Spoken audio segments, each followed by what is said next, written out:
नमस्कार, मी Rajratna Jondhale. Top news मराठीमध्ये आपलं स्वागत.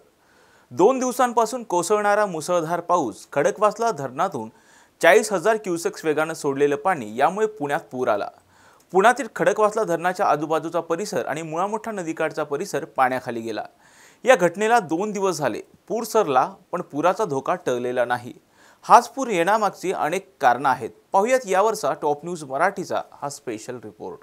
ढगफुटी सदृश्य झालेला पाऊस, नदीकाठावर असलेली अतिक्रमणं, नदीचं अरुंदीकरण आणि बहुचर्चित नदीकाठ सुधार प्रकल्प अशी अनेक कारणं या पुरामागे आहेत.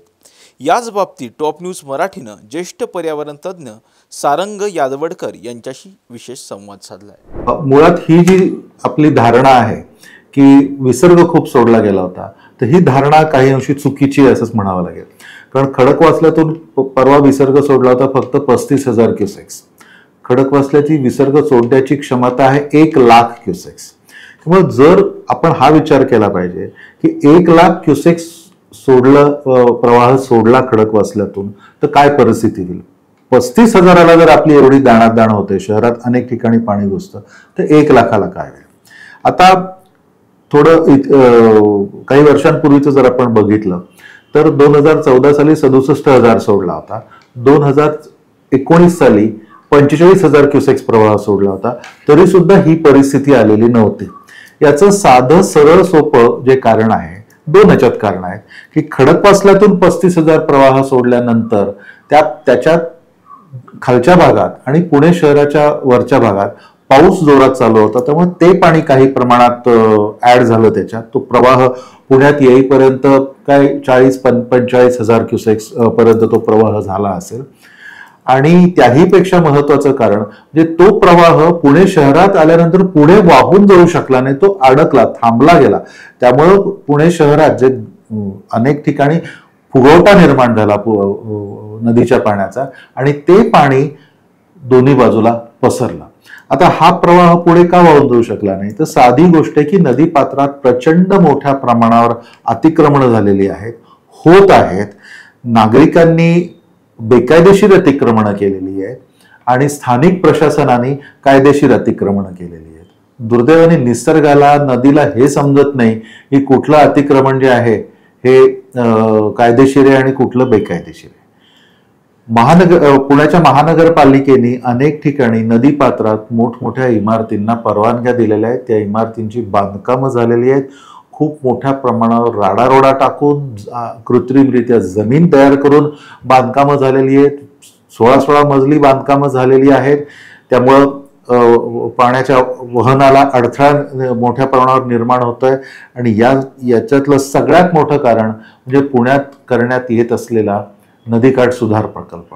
या प्रकल्पामध्ये नदीच्या दोन्ही काठांवर जे निषिद्ध क्षेत्र आहे, निळ्या पूररेषेच्या आतलं जे क्षेत्र आहे, जिथे काहीही बांधकाम करायला अलाउड नाहीये, अशा ठिकाणी कॉन्क्रीटच्या भिंती बांधून त्याच्या बाहेरच्या बाजूला हजारो ट्रक, हजारो डंपर राडारोडा टाकून कृत्रिम जमिनी निर्माण केल्या जात आहेत की ज्याचा नंतर भविष्यात व्यावसायिकरणासाठी वापर करण्यात येणार आहे. आणि नदीची रुंदी, नदीचं प्रवाह क्षेत्र, नदीची वहन क्षमता 40-45% याच्यामुळे कमी झालेली आहे. या प्रकल्पाला शासनाने पर्यावरणीय मंजुरी नाकारलेली आहे.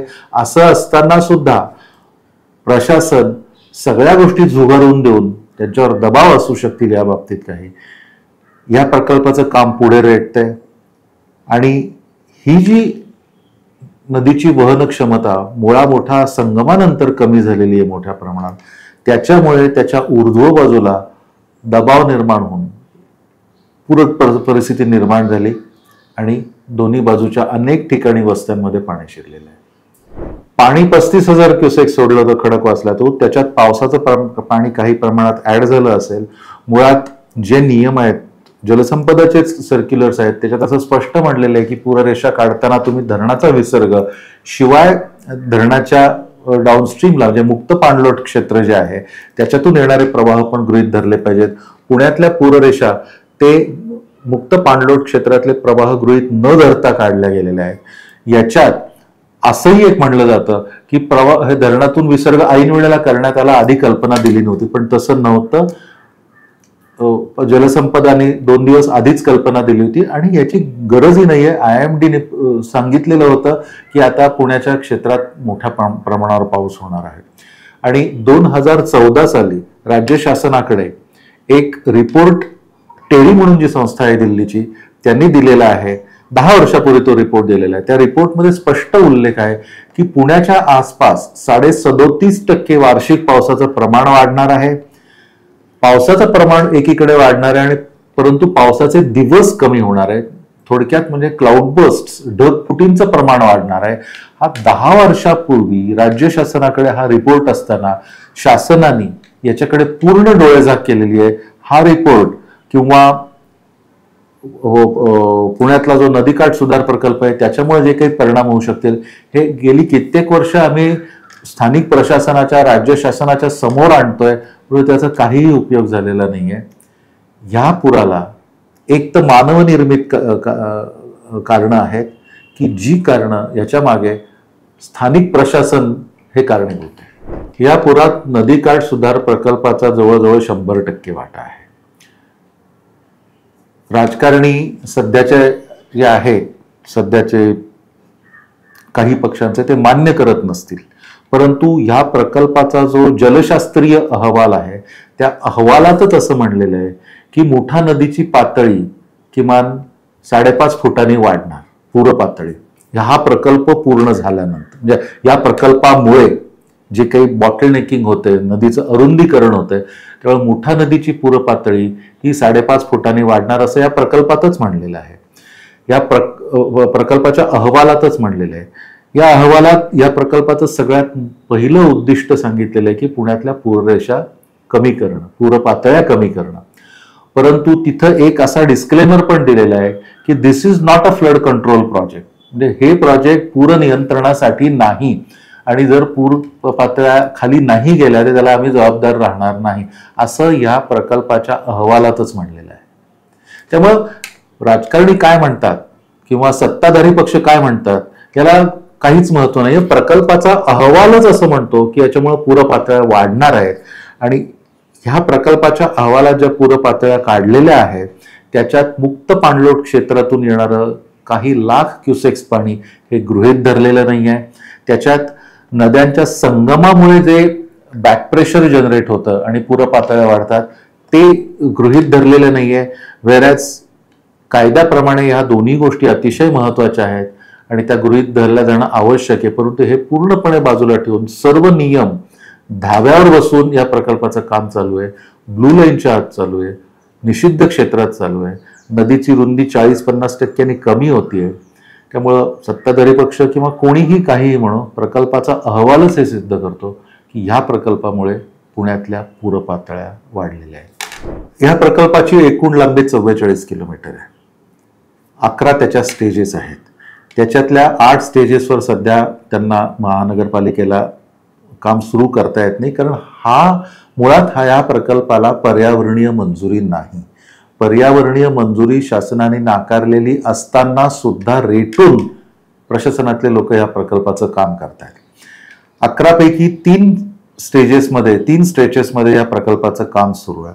आता कल्पना करा, हे 11च्या 11 स्ट्रेचेसमध्ये याचं काम झालं.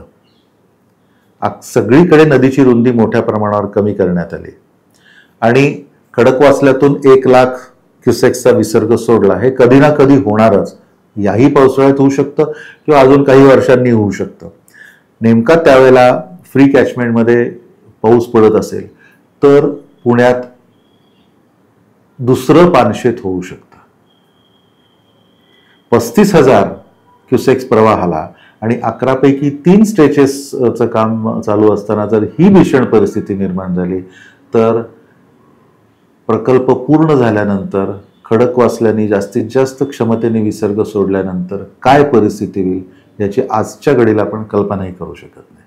ग्लोबल वॉर्मिंगमुळे बदलतं हवामान, ढगफुटी सदृश्य पावसांची वाढती संख्या, नदीकाठांमध्ये होणारं अतिक्रमण अशी अनेक कारणं आता आलेल्या पुरामागे होती. मात्र तज्ज्ञांची, स्थानिक नागरिकांची आणि पूरबाधित लोकांशी बोलल्यानंतर नदीकाठ सुधार प्रकल्प हे आता आलेल्या पुरामागे खूप मोठं कारण होतं असं दावा केला जातोय. त्याचबरोबर जसजसा हा प्रकल्प पुढे जाईल तसतसं पुण्यात पुराचे धोके सुद्धा वाढतील आणि पुण्यात दुसरं पानशेत धरण फुटी व्हायला वेळ लागणार नाही अशी चिंता आणि इशारा सुद्धा तज्ज्ञांकडून व्यक्त केला जातोय। त्यामुळे पर्यावरण तज्ज्ञांचा विरोध असताना पुणेकरांना नको असताना सुद्धा हा इतका मोठा बहुचर्चित आणि बहुखर्चिक असा प्रकल्प पुणेकरांवर का लादला जातोय हा एक महत्त्वाचा प्रश्न उपस्थित होतोय। त्याचबरोबर या प्रकल्पाऐवजी हा प्रकल्प रद्द करून पुण्यामध्ये पूर येणार नाही, पूर सदृश्य परिस्थिती हाताळण्यासाठी आणि पुराचे धोके कमी करण्यासाठी महानगरपालिका आणि एकंदरीतच सरकार काहीच प्रयत्न का करत नाहीये हा सुद्धा प्रश्न सध्या गांभीर्याने चर्चेत आल्याचं पाहायला मिळत आहे। कॅमेरा पर्सन निलेश सह Samruddhi Jadhav, top news Marathi, Pune. Come on guys, hurry up. अरे सुन ना, एक ब्रेक ले लेते हैं। Guys, I'm telling you, तुम लोगों को सही से ट्रैकिंग नहीं आता। But that's okay, you can learn. रोज का ढक्कन देना। ये रेड वाला है, सही वाला देना। अबे ढक्कन, पहले तो सही पानी पीना।